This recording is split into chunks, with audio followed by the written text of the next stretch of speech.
We are going to examine this afternoon some ideas from the book Seeking Wisdom by N. Sri Ram, chapter 10, which is entitled The Song of Life. He begins by quoting this passage from the book Light on the Path. Listen to the song of life. Life itself has speech and is never silent. Learn from it the lesson of harmony.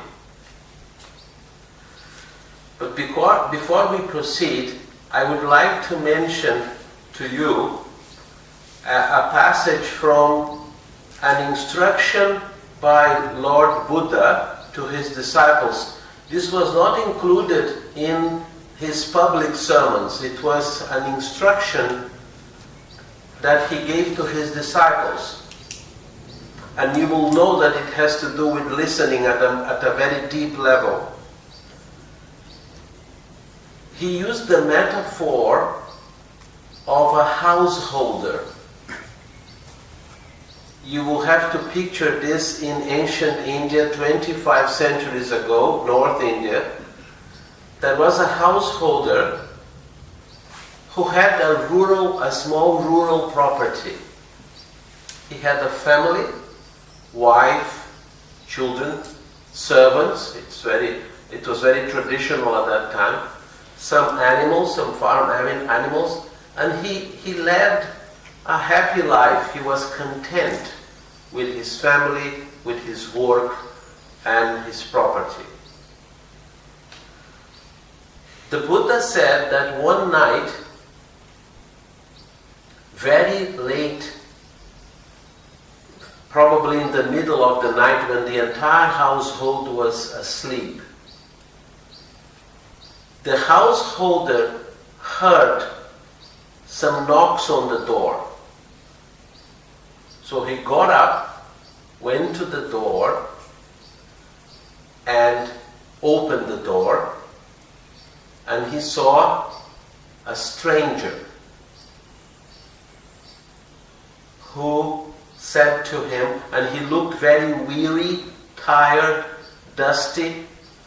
He said to the householder that he had been traveling for many days. He was very tired and hungry, and he was asking the householder permission to spend the night there in some quarters in that property. And if he had a little bit of food, he would depart in the morning. The householder measured the situation and decided to give this stranger accommodation for one night and some food. He accommodated him in some servants' quarters in his property. In the morning, the householder's entire family met the stranger, and they liked him. The householder noticed that and allowed the stranger to continue in the house for one more day, for 2 more days, for 5 days, for a week, for 2 weeks, 1 month, 3 months, 6 months, indefinitely. So he became part of the household. One fine night, the Buddha said to his disciples, the stranger walked into the bedroom of the householder with a knife and killed him. The Buddha said to his disciples, the stranger is the self. We don't think it is dangerous to pay attention to the self, to be self-centered, self-willed, self-opinionated. But according to the Buddha, this is the greatest danger. And when I read this metaphor, it was mentioned to us by Radha Borneo Dadian many years ago, it left me with the thought that this sense of separated self has caused a lot of destruction in the world, in families, in communities. I have been a member of the Theosophical Society for 40 years, and I can assure you that at least 3 or 4 lodges of the society in different countries were destroyed because of this sense of self. In Latin America, there was one person who said that only he should be the president of the lodge. Others had other difficulties. So, what we are going to examine in this chapter is that we don't develop the capacity to listen to our own voices and to others. This sense of self will become aggravated. And I'm sorry to mention her again because I work with her. Radhaji said, if we are not watchful, the self will eventually flare up and take us off course. That means take us in a direction that it's not a healthy direction, which is a direction of isolation, of disharmony. So perhaps in view of all this, it is relevant to consider the main idea of this chapter, which is to listen. And that will be the subject of our dialogue. What does it mean in the real sense to listen? So let me share with you what Mr. Sri Ram wrote. He says that Light on the Path is one of those books in theosophical literature, like At the Feet of the Voice of the Silence, that indicates to the earnest student or aspirant the nature of the path to be trodden by him or her, of the whole endeavor that should engage his or her energies. So this is my first question to you. How do you understand the meaning of the expression, the path? What is the path?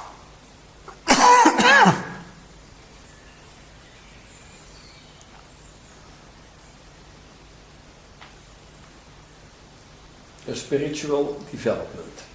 Spiritual development. What else? Every step you make. Every step you make.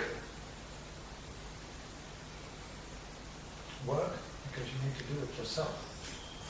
It's work that you need to do. And you have to do it by yourself.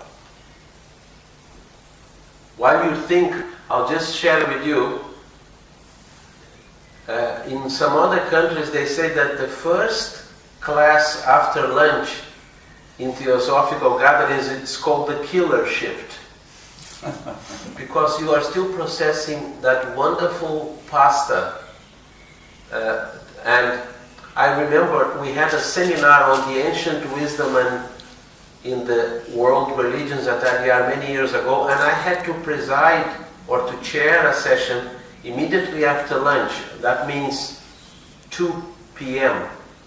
And we had a lunch in Bhojana Sala, which was sumptuous South Indian food. So when I arrived with Professor Vivi Chaland, who was going to speak about Buddhism in the Blavatsky bungalow, which is under renovation now, the first 3 rows were occupied by members practicing what I call the meditation chin pull. They were all asleep. Completely asleep. Completely asleep. Maybe you are still thinking about what you asked and have not immediately an answer. I know. There is plenty of time. Time will not disappear, don't worry. And I didn't know what to do. So I just introduced Professor Chalam, and he was an expert speaker. And he said with his Indian accent, Lord Buddha's last words to his disciples were, keep awake! And several of these rows jumped up and they never went to sleep again. This is just an aside, a footnote. So we come back to the question, what is the path? Could we say purifying the consciousness? Purifying the consciousness? The path is an opportunity to make steps to be on your way. An opportunity. To make steps to be on your way. I see. Right. Any other view? Keeping awake. Sorry? Keeping awake. Keeping awake, yes? Maybe an illusion. An illusion. Yeah. Going to Krishnamurti. Yes. Type it. Very good. Anyhow, if you listen to what Sri Ram said, it's a very introductory remark. The nature of the path to be trodden by him or her, of the whole endeavor that should engage his or her energies. So the path is an undertaking. Yes, some traditions may say that there are no path. But even in the Krishnamurti tradition, if I may use that expression, he says, and he said that many times, before you come to know what is the unconditioned mind, what love is, what intelligence is, you have to put your house in order. He says that again and again. And that is one way of talking about the path. The theosophical concept of the path is not to adopt something that is laid down for you and is ready-made. This is a very poor conception. The path is a movement of self-understanding, but also self-transformation, because the more you understand yourself, the less mechanical your mind becomes, and therefore the more sensitive it becomes, and more compassionate. The Theosophical Society didn't make itself very popular in this place in 1925, and this is not a criticism of this place because this is just a center, you know. The center doesn't judge people. Like the film The Life of Brian, you know, it was not about Jesus, it was about Brian. But some religious people in England thought that that film was going to destroy the Christian church. That's a different matter. But from this place in 1925 emanated some statements from some people who said, oh, I have attained the third initiation. No, I attained the fourth initiation. And one said, no, I attained the fifth initiation. So they were all waiting for confirmation from Sydney, because in Sydney resided an occultist who knew a little bit about these things, and they were waiting for his cable. And like the householder story, the cable didn't come in one day, it didn't come in 2 days, in a week, in 2 weeks, in 3 weeks, the cable didn't come. So, this is important to establish. He's just talking about these books of instruction. And even when we use the word instruction in theosophical studies, we are not talking about instructions that we have to accept. But the instructions given are just like directives. When you join the Theosophical Society, how many of you have still with you your diploma of membership? Do you have your diploma of membership? What is happening there? You know? Yes. If you look at your diploma of membership, the society didn't extract from you any statement of belief. The society didn't ask you, are you a Buddhist, a Christian, a Jehovah's Witnesses, or a Krishnamurtiite, a Buddhist? No. The society doesn't care for distinction. It says that in the first object. It is without any distinction. Everybody who is in sympathy with the objects can join. It's as simple as that. So, when we use the word instruction, we are talking of precepts that many people have found useful because they tested them in their own lives, as we shall see. And one of these books is Light on the Path. Proceeding, Sri Ram says, remember the quote is, listen to the song of life. Life itself has speech and is never silent. Learn from it the lesson of harmony. And then Sri Ram says, the very first word, listen, points to a state of being which the aspirant has to achieve to bring himself to a condition of receptivity to the true nature of things, to the truth that will then unfold itself. One has to listen with his whole being, his whole heart. What does it mean to listen with one's whole being? I am addressing those of you who are awake, and you have the democratic right to snooze. What does it mean to listen to you with your whole being?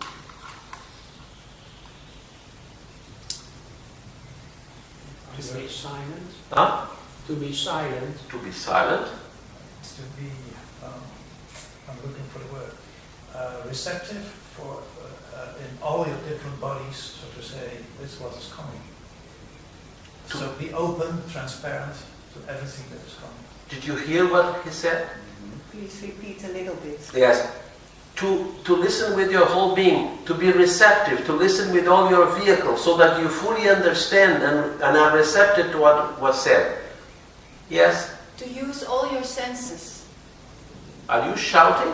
Yes. No. For her. It's okay. For her. No. Because I have a... No, you can shout at me. I am accustomed to that. So, to use all your senses. Yes. Okay. Right. Now, let me tell you a story. This comes from the Indian tradition. Ancient Indian tradition. There was this chela, or disciple. He's going to his master's ashram for instruction. He used to go there regularly. So when he arrives there, what is the instruction? The master sits, the disciple sits in front of him. This is the meaning of the word Upanishad, to sit near. What happens when you sit near someone? Don't give me any romantic metaphors, Hogan. You get influenced by the man or woman you are next to. Yes. But when you sit near, you can hear better, isn't it? That's the intention. So they used to sit facing each other. But when the student was sitting cross-legged, like Aaron does during meditation, this is just an illustration, the master said, I am thirsty. Please fetch me some water. The student goes to the kitchen of the ashram, and there is an earthware there with fresh water, and he's getting some water for his master. When through the kitchen of the ashram, he sees a young woman. What does he do? He leaves the water there, and he goes and meets this young woman. They have a conversation, and then of course he realizes that he has deep feelings for this young woman. They get married, constitute a family, they have children, they travel. And in those days he was traveling in a ship, and he got shipwrecked because the ship hit some rocks. The ship was sinking, he was drowning, and he was going very deep down in the water, and he was drowning, and just before he drowned, he heard this voice, "Where is my glass of water?" The whole thing had been a reverie in his mind. This is what in English language they call daydreaming. Do you have an equivalent in Dutch?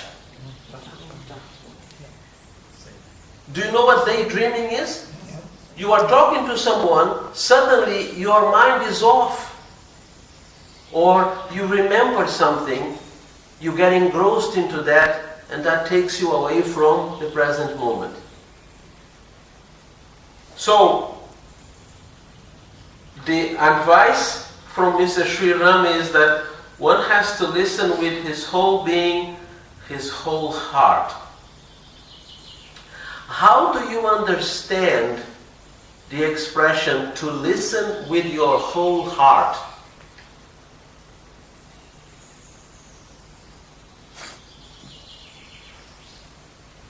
Just in silence. Sorry? Just in silence. You just listen out of a condition of silence. But you're not only listening rational. Sorry?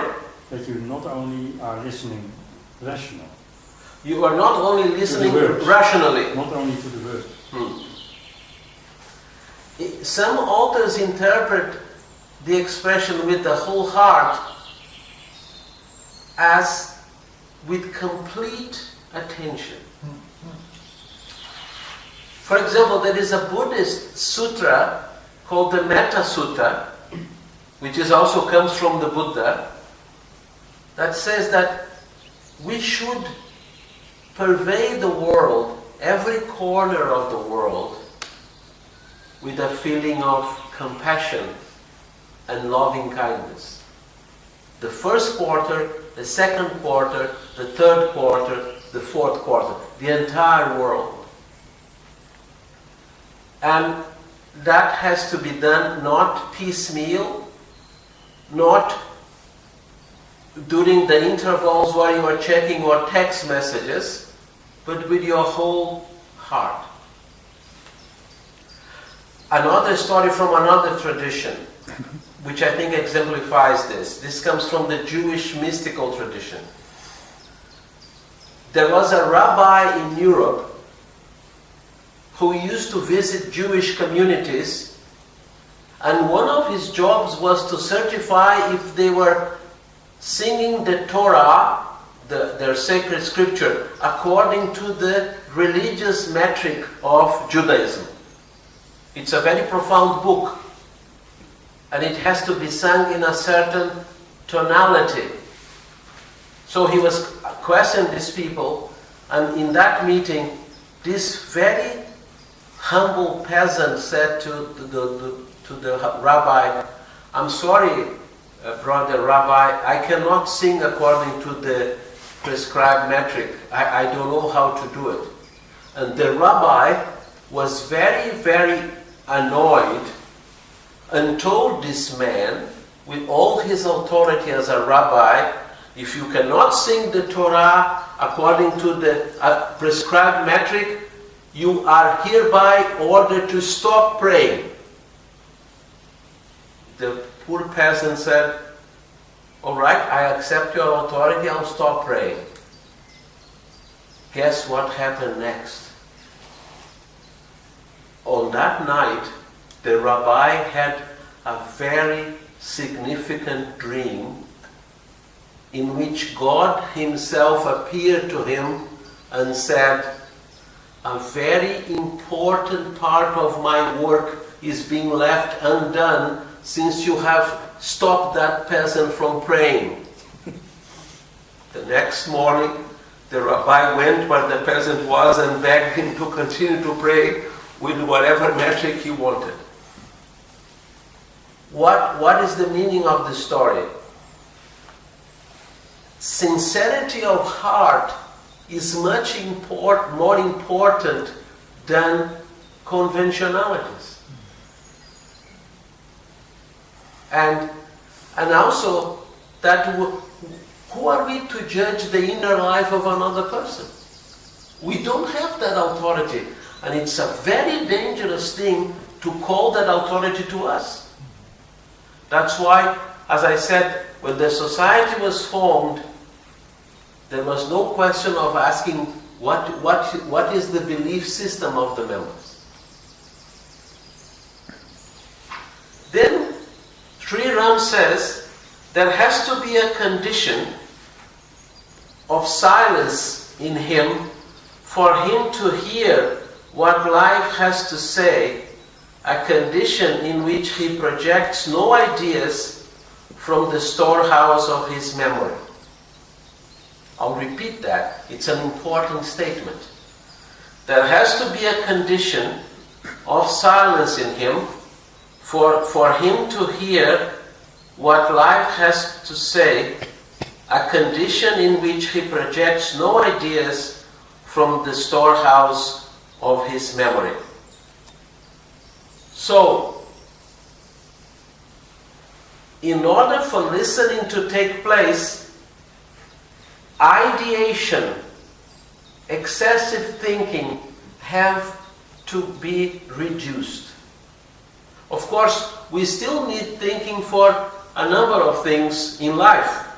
Howard this morning was pointing out that society has a number of tasks to be performed and we have responsibilities.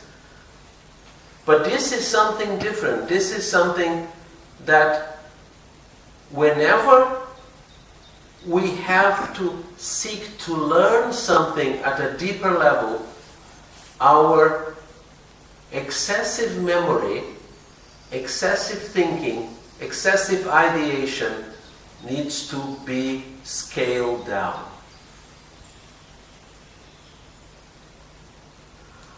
Krishnamurti talks about conditioning. Condition. So, and then he says also, the idea of a tree prevents us from looking at the tree and seeing it as it is. Every idea becomes a screen through which we look at the reality it represents. I remember many years ago having read this. Somebody asked an American biologist, what is a biologist's definition of a tree? And he said, that I cannot give that answer as a biologist, because my answer will be about the accidents of the tree using an Aristotelian language. I can talk about the texture of the bark, the sapping, from where the sapping flows, and what channels it uses, the interaction of a tree with the soil, with minerals, with the sunlight, rain, wind. But these are all accidents. They are not the essence of a tree. The essence of a tree cannot be declared in words. In other words, to remember that great German philosopher Immanuel Kant, our thoughts use categories, extension, right? Quality, quantity. For example, there are several roses here. So these are all categories. But Kant said, the thought cannot say what the thing in itself is. And that brings me to another question for you. What is the value of a flower? It's beauty. It's beauty. What else? It is life. It is life. To express creation. Sorry? To express creation. To express creation.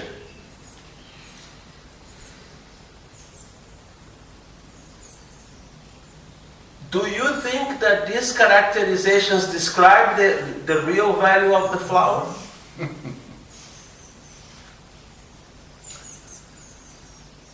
So, let me suggest this. To a florist, a flower is a commodity, right? Do you understand the word commodity? Is there such a word in Dutch? It is, but it's in Dutch not that used that much. Commodity? Commodity. Ja, een verkoopbaar goed. And, a commodity is a good which has no distinction from other goods. So a commodity is a grain or oil or metal or so something which is a combination of a lot of other non-distinct products.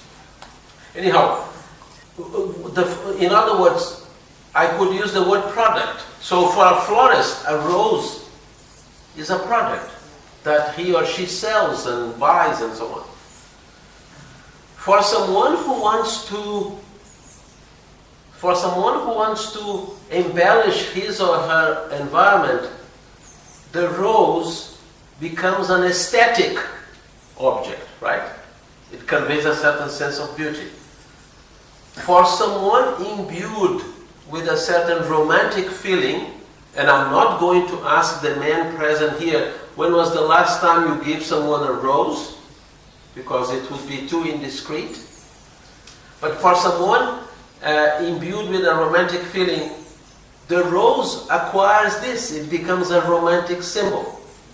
But the rose in itself is not a product, it is not an object of aesthetics, it's not a romantic object. It is what it is. And we have some marvelous mystical writers in the world and mystical poems that say that if you really look at a rose or a flower, but Rumi was talking more about, Jalaluddin Rumi was talking more about roses. If you look at a rose from this sense of deep listening and deep appreciation, there may come a moment where the rose ceases to be the rose as you had in your mind. You cease to be the person whom you thought you were, and the only residue of the experience is this sense of beauty. And it has a transformative effect.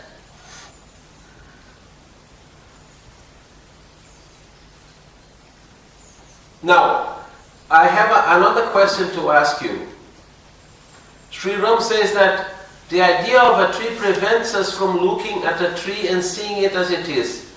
Every idea becomes a screen through which we look at the reality it represents. How do you understand this expression that every idea becomes a screen through which we look at the reality it represents? What does that mean? That we do not see direct. That there is no direct perception. What else?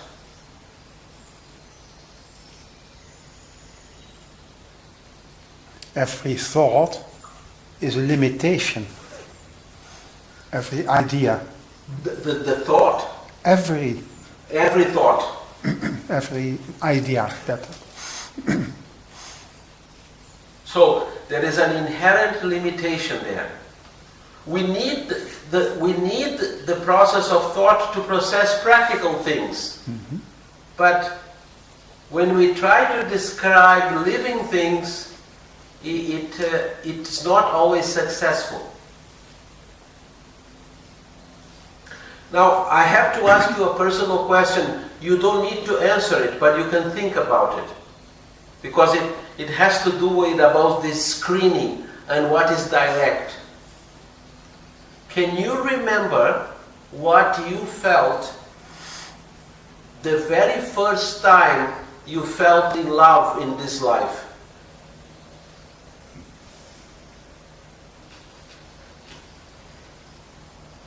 Can you remember?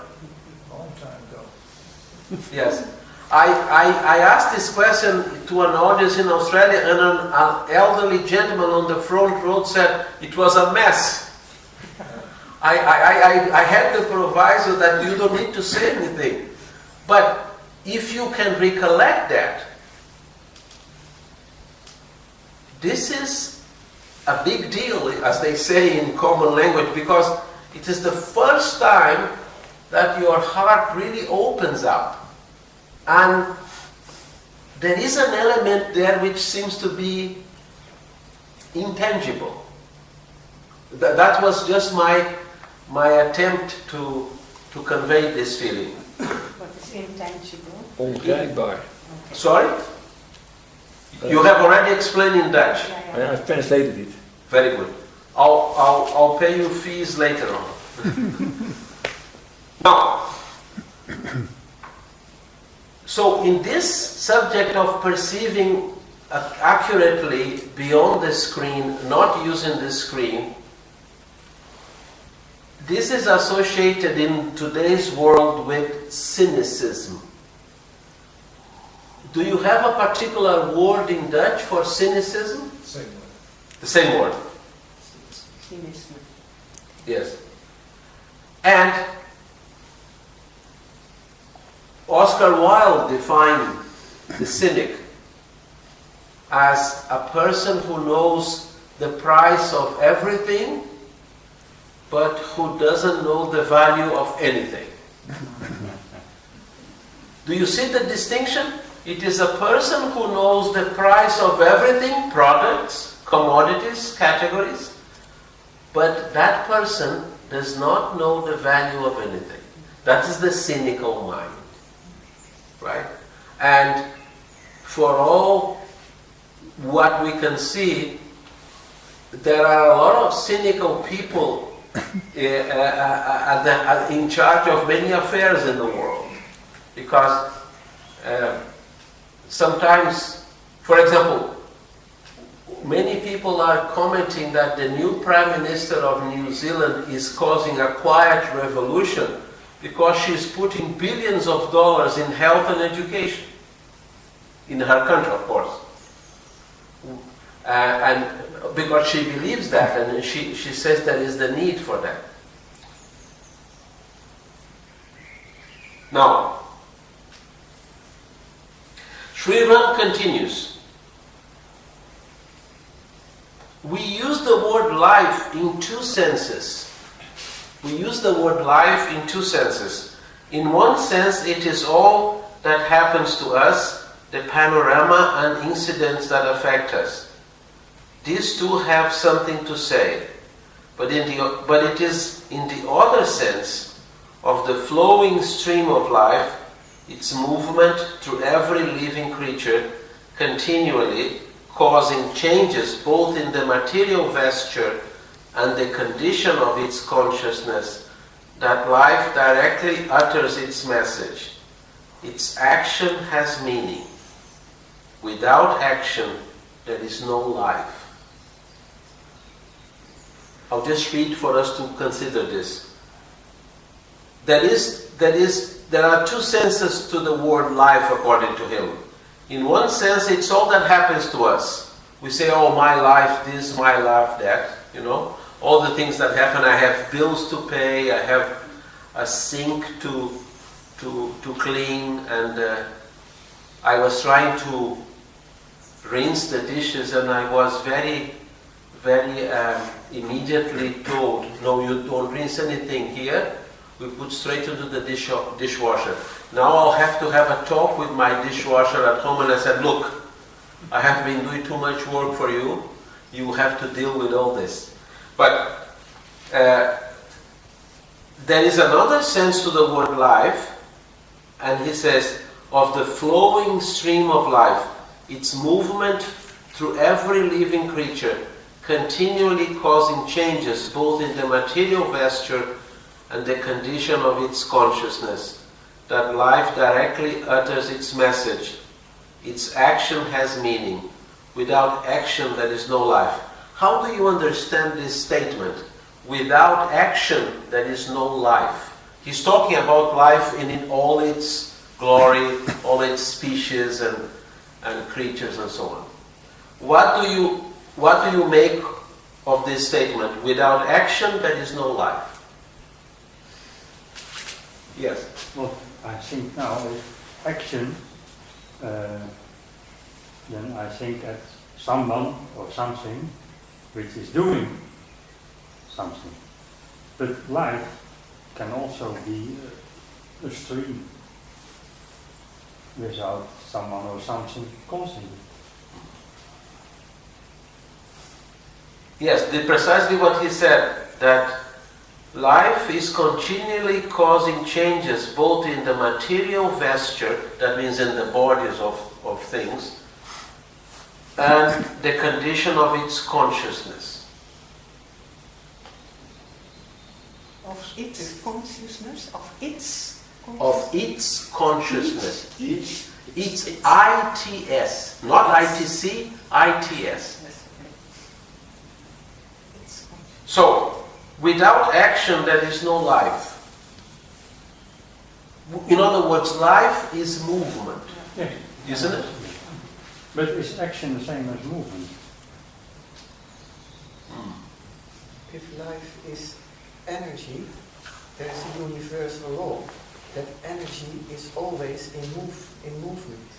So if life is energy is life, if life is energy, the universal law is there's a constant beweging movement. Yes.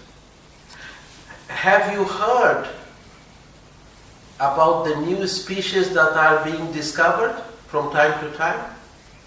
In the animal kingdom. Animal kingdom. Some scientists have marveled at this. It really took them by surprise that new forms of animals come into being. But one of the most incredible pieces of information has come from Chernobyl. Do you know what happened in Chernobyl? In 1986? A nuclear reactor melted down and it spread radiation around a large area. And of course many people died, many animals died, and it affected trees and everything. Because the nuclear material, as these two Russians in London discovered, it attacks your DNA, right? It causes modification in your DNA. And therefore, a number of animals were born with deformities. Not only animals, but also humans. But there is an international group of scientists that has permission from Russia to go there from time to time and check the conditions of that site. And you may not believe me, but you can Google this information. Do you know what they discovered? That nature in plants or trees and other species, those organisms, they developed a membrane to surround the contaminated cells and cause the plant to continue to grow healthily. In other words, nature found a solution to that problem. Obviously, that was not it was not a complete destruction. Some things survived, but these are things that we don't understand. You know, nature somehow acknowledged that disaster, but created its own solutions. By the way, my brother-in-law in Brazil is a business consultant. And in business consultancy, they use the word solutions a lot for transport and commerce and so on. And this is nature's way of dealing with that problem. So there is an intelligence behind everything. Yes, we can say that what Sri Ram says, it is action of life, of its consciousness. It's not devoid of intelligence. Because I don't have a white board here. Yeah. I do, but I would have to get up, isn't it? Or if you Yeah, want, someone else can. No, is there a marker there? There are two Sanskrit words, if I may say so.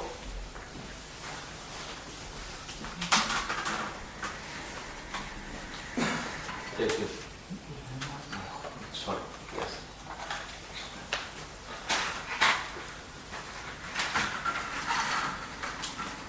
Sorry.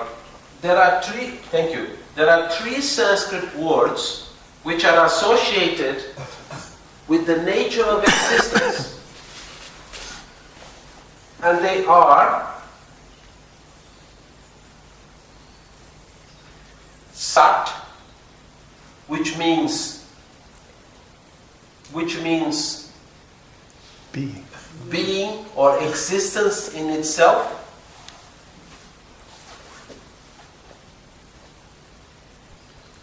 Chit, which means this word, according to Sanskrit literature, it means the very basis of consciousness, universally. And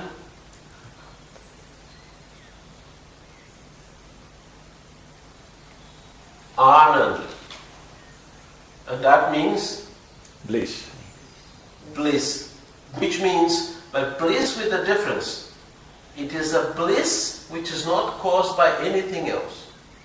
It is quintessentially bliss. So,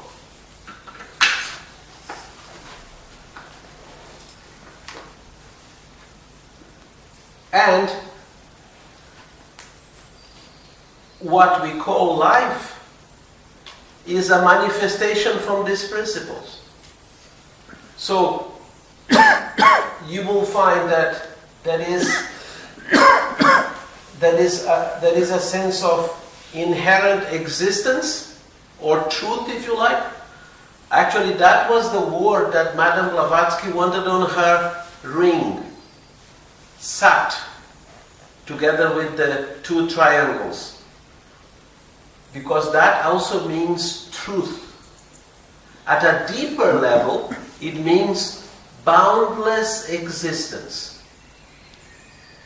It's an existence that doesn't have a beginning and doesn't have an end. And some scientists are now saying that they may have to move away from this model of the Big Bang because they are getting evidence that there was something before the Big Bang. And the secret doctrine basically will say, well, yes, what was that? Numerous universes before ours, numerous universes after ours, and it has no conceivable beginning. That's what Madame Blavatsky said. It has no conceivable beginning and no conceivable end.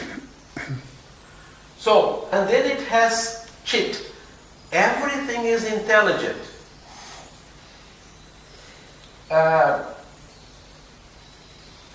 You know, Linda and I attended a convention at IDR 10 years ago, and it was a striking title. It was an examination of the life of ants. You know, A-N-T, how do you say ant in Dutch? B. Mier. En mier. Oh. Mier. Who? Mier. Mier. Ants. They do exist here, right? Yeah. So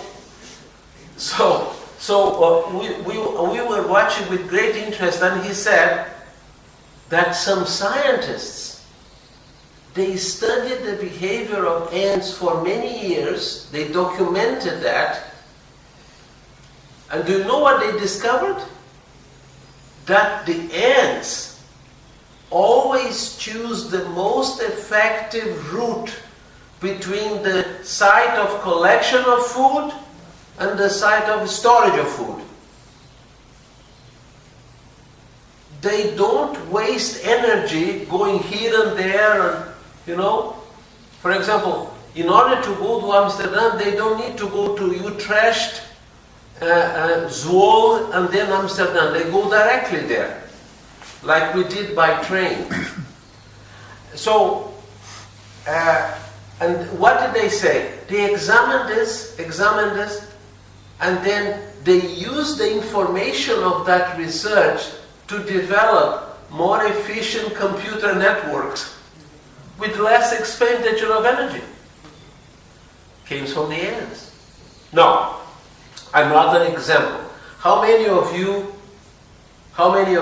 have heard about the gorilla Coco? This is a gorilla who lives in the California, and I don't know if she became an orphan when she was young, but she has her own place. She is treated very well. She has a personal trainer. But this gorilla has learned sign language. You know what sign language is? Someone who cannot hear or cannot speak, they develop some sign language. So they develop words and letters, expressions. Gebarentaal. Gebarentaal. Yeah. So they developed this. Coco learned the sign language, so she can communicate with her trainer. And she has a workshop for herself. And a man came to visit her. Do you have an expression in Dutch, being too clever for one's own boots? No. Anyhow, that's what Krishnaji said about some scientists. They are too clever to their own. They are too clever to their own good, not boots. Good. People who think they are clever, right? And this man came into her workshop and he said to her in sign language, "Coco, show me something ugly." So Coco looked around in her workshop, picked up a mirror and put in front of him. They say the shock that this man experienced was real. Here is a gorilla, right? And he is asking this gorilla, "Show me something ugly." And she picked up a mirror and showed him his own face. Anyhow. If it is true. Huh? If it is true. It is true. It is documented. She also spent some time with Robin Williams before he died.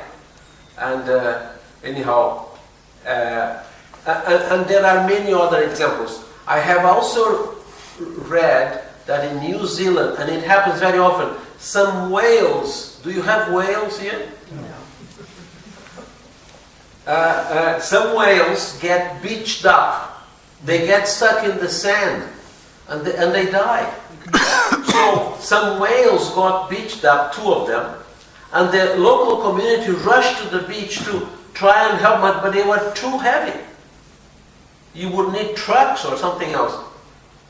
And they were there and they were not moving. And suddenly they saw a local dolphin, not domesticated, but known to the people from that beach.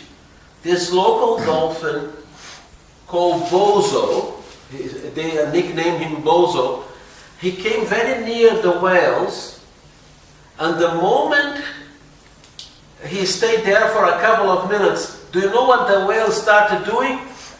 The whales started tilting their bodies to the left and to the right. The moment they tilted their bodies to the left, more water would come under them. And when they tilted to the right, more water. And gradually they dragged themselves into a deeper level of water and swam out. We don't know what that dolphin said to them, but there may be some communication because there is intelligence everywhere. And this is presented in many texts in India, particularly in the Vedantic school, that we don't need to seek for happiness anywhere. I have friends in Brazil who more than 30 years ago invested $2,500. Now, $2,500, 30 years ago, it was a lot of money. Even Howard will agree, isn't it? Don't you think? Especially in India. Yeah, anyhow, that was in Brazil. They were promised a complete psychological transformation in one weekend. It's called the method. You can also Google the method. It's Fisher-Hoffman or something. It's a combination of Gestalt therapy, William Reich, Sigmund Freud, and other things. They said that one of the exercises they had to do was to climb a wall, a dividing wall at midnight, and started shouting against your parents. Because they say that would be very liberating. And of course, I have seen so many things, and I said to myself, the great test is Monday morning. They have to go back to work Monday morning. How are they going to handle? And then, of course, I continued to talk to them, and I realized that there was no transformation. And $2,500 were gone forever. So what does this teaching says? Ananda is the happiness that we seek, the real happiness is there. Anyhow, very briefly now, the book Light on the Path also says, regard earnestly all the life that surrounds you. Regard earnestly all the life that surrounds you. Because we are part of this life, and therefore we can learn with it. And then he says, life in every form, perfect or imperfect, expresses clearly or feebly a divine idea deeply within it. When we are open to it, our own living is no longer an isolated affair. There comes into existence a feeling of space within our own being for an expanding movement which includes others. And then he says, unfortunately, we live in a condition of being shut in, except for what affects our own personal selves. And the path which we considered at the beginning is this movement to get out of this prison, isn't it? And that it is a prison, the Buddha himself declared, because his very first statement after enlightenment was, I see you. You are the architect that has built this house of slavery or illusion. And you, and he was talking about the thirst for more experience, tanha, sometimes trishna. He said, I see you. And then the Buddha said, you will not build any more houses. He was done with that.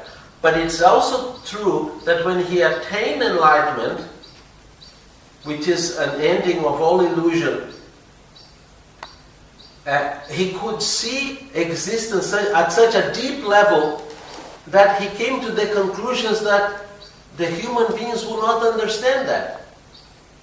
And he decided to remain silent. He decided not to speak at all. He always made a kind of a vow not to speak. And according to the Buddhist tradition, the Gandharvas, the celestial intelligences, came to him and said, even if one person understands you, that would alleviate suffering. Please speak. And then he started. So, it is a sad condition when we realize that we are shut in. Do you understand this expression? To be shut in? What does that mean? We can't look outside. Can you translate that into Dutch? Ingesloten. Binnengesloten. In het is een opgesloten. Locked in. Locked in. Present. Yes. We can't communicate, right? And we have already seen examples of that in previous presentations. Mark Twain, for example, he was a satirist, you know, the American writer, Mark Twain. He once wrote, "I didn't attend the funeral, but I sent a note saying that I approved of it." Of course, he didn't have much feelings for the deceased person, but he sent a note saying that he approved that the funeral could go ahead, which is slightly ironic.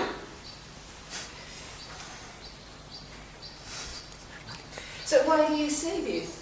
What? Do we approve with it? To be Locked in. locked in? No, what I'm saying is, somebody who nurtures an enmity is shut in, isn't it? If you have enemies, Yes. I mean, if you really elect someone as an enemy, you are shut in. The fact that you cannot communicate with that person or that person, the flow of life is limited, Is blocked. isn't it? Even blocked. Yes. Light on the Path has another very profound saying that no one is your friend, no one is your enemy, all alike are your teachers. Of course, some people interpret that as poetry, but there is a profound truth there.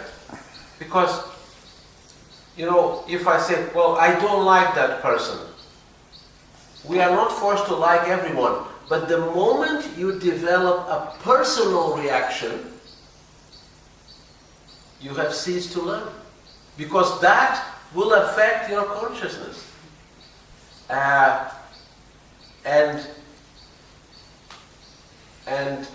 prevent your development. I think it was Madame Blavatsky who said, you can read this in the collected writings, we don't have the time to search it. The Coulombs, Monsieur and Madame Coulomb, were traitors. They created a huge conspiracy with the missionaries in Madras against her. But do you know what is the truth? She knew already. When she met them in Egypt, and they were starving in Egypt. And at that time, she already knew that they were going to cause a lot of problems for her for the Theosophical Society. But her master said, you have no choice. You have to feed, this is in the collected right, you have to feed every snake that appears in your life who is hungry or thirsty. And that means we cannot shut down our hearts to no one.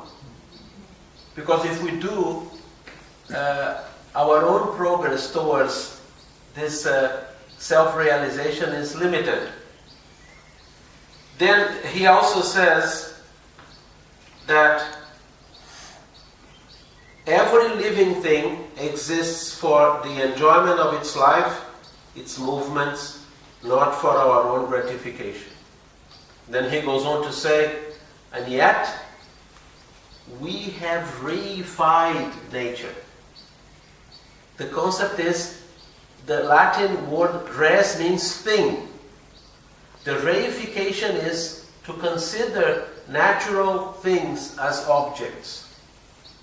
And he points the finger directly to the meat industry that uses sentient beings as products. Actually, in the book that was published about his life, he wrote a letter to the ambassador of Russia in India when the Sputnik was put in order or orbit with a dog called Laika.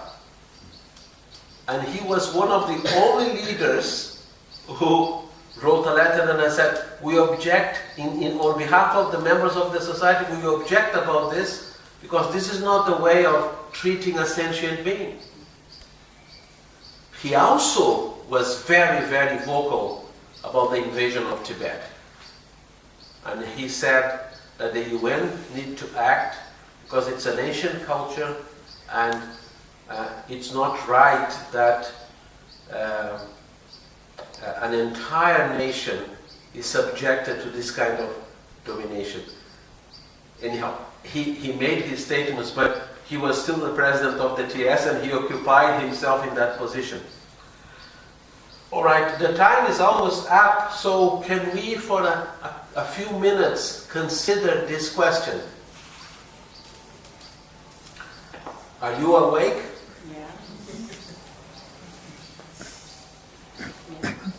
What does it mean? What does it mean to listen?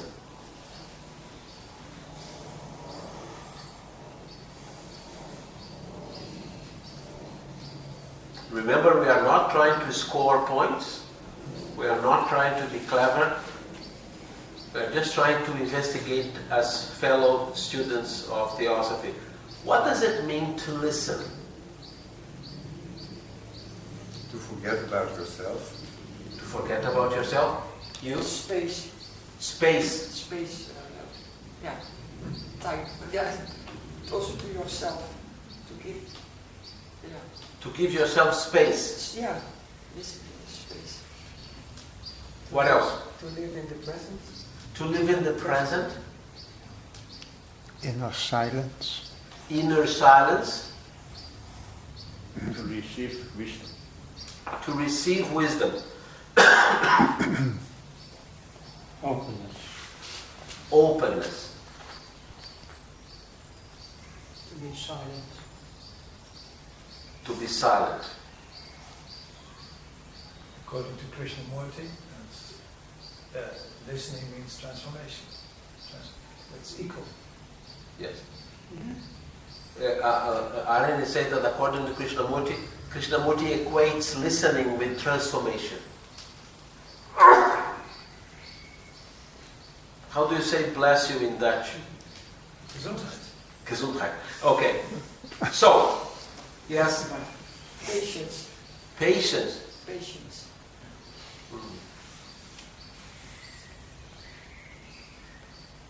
To be one with the other. To be one with the other.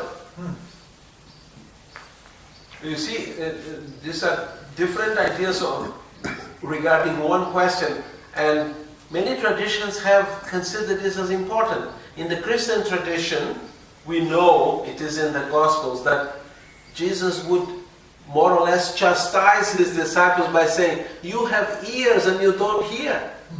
You have eyes and you don't see.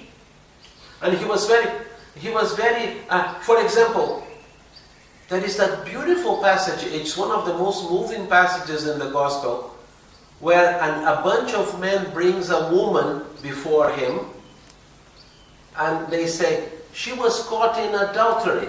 According to our scripture, she should be stoned to death. What do you say? And Jesus was scribbling something on the sand. After they said that, he didn't say anything. He continued to do that. And then they pressured him. And when they pressured him, he lifted his head and he said to them, those of you who are without sin, cast the first stone. And the Gospel says, all of them left full of shame. So, it is if we consider that this is just an activity in a compartmentalized life, nothing will happen. Because then the conditioned mind will take over. But if it is a sincere practice, then perhaps we can understand at a deeper level. The related question to this is, what happens when you really listen? You disappear. Did you say that? Yeah, you disappear. You disappear. Be- because when you really listen, there is just listening. There is no judgment faculty saying right, wrong, tomorrow, later. No, you just respond with your whole heart. There is complete sensitivity. When you really listen, there is complete sensitivity. And an inner attunement. Inner attunement. An inner attunement. Yes? Communication. Communication. But what is communication? What is real communication? She's saying that when we really listen, there is communication. But what is that kind of communication? It could be without words. Just two people sitting together, maybe saying nothing. Yes? That's also communication. Yes. Contact. Yes, yes.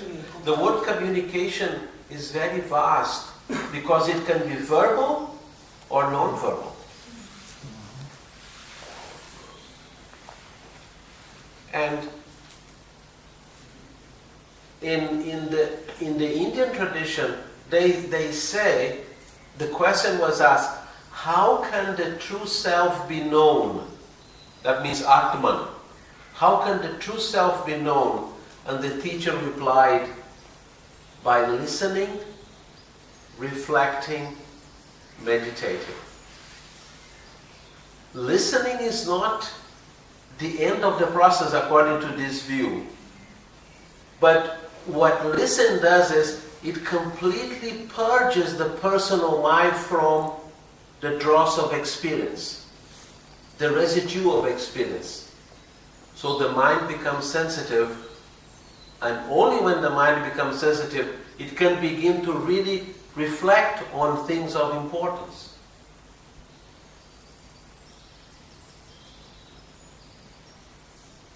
Well, now I think that's time for the final question.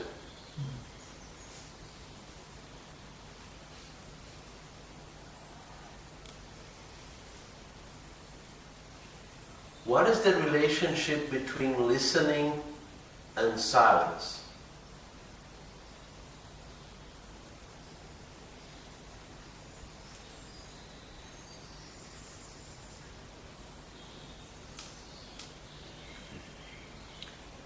If you are not silent,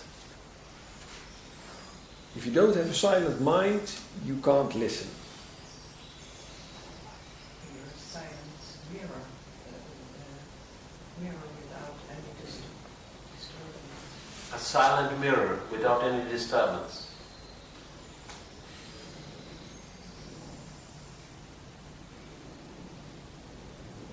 I think of Simon and Garfunkel. If you have the sound of silence, there's the listening in.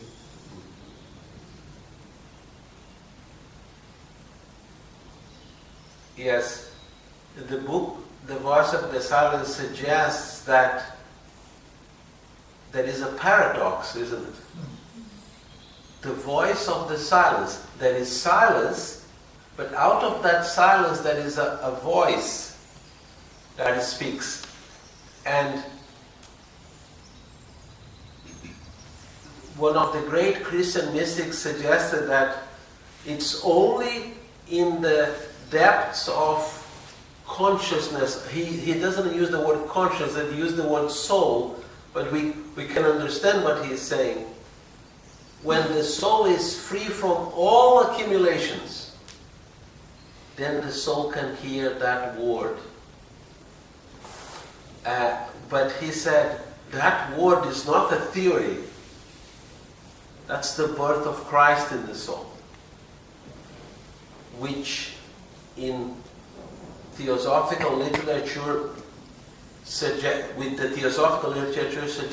it is the full awakening of the Buddhic principle. What I don't understand, I don't know so much about Theosophical, but why it's called the voice of the silence, because the voice implies that it is from a person, the voice. Why it is not called the sound of the silence? Because that was a Simon and Garfunkel song, and there was a copyright issue. No, sorry. Is that so? No, the title. Blavatsky, because she speaks. She writes that book, that it is her voice. Or Yes. She explains that only at the end of the path we can hear the voice of the silence. Only at the end of the path. But for her, the path is not an imagination. She also says you can only travel on the path when you become the path. Which means, in a limited understanding, we have to take full responsibility for our lives. We have to completely stop the process of self-justification or scapegoat and blaming others. If we take full responsibility for our lives and if we learn how to listen, then this transformative experience may come. It may come, it may take a great deal of time, we don't know. But eventually it comes. In this center, there are some people who lived here for some time who had experienced something real. And they contributed something to the life of this center. And I was very touched this 2.5 weeks that I was staying here, that there is a very profound spirit of gentleness here, of non-divisive gentleness in the center. And I think it has affected the nature here, the buildings, the activities here, but it's now time for me to shut up.